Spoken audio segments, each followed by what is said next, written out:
Hello, Bachcha. Let's see the question.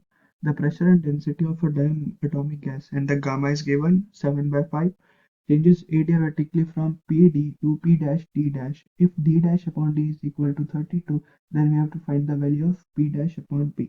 तो सबसे पहले हमें गिवन है कि ये क्या बोलते हैं, जो प्रोसेस है वो एडियाबेटिक है, तो फिर हम लिख सकते हैं कि जो PV की पावर गामा होगा that will be any constant की।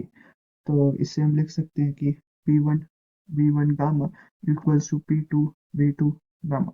इससे हम ये लिख सकते हैं कि P1 upon P2 equals to V2 upon V1 की पावर गामा। और अगर हम दोनों साइड V2 अपॉन V1 में मास का डिवाइड मल्टीप्लाई करें तो ये हो जाएगा D1 अपॉन D2 की पावर गामा।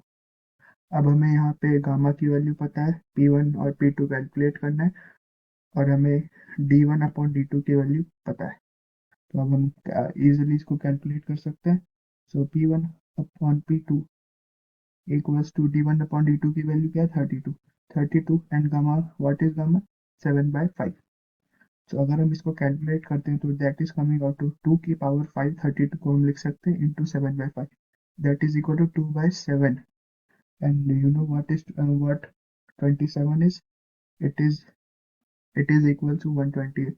तो हमारे इस क्वेश्चन का सही आंसर हो जाएगा 128। Thank you.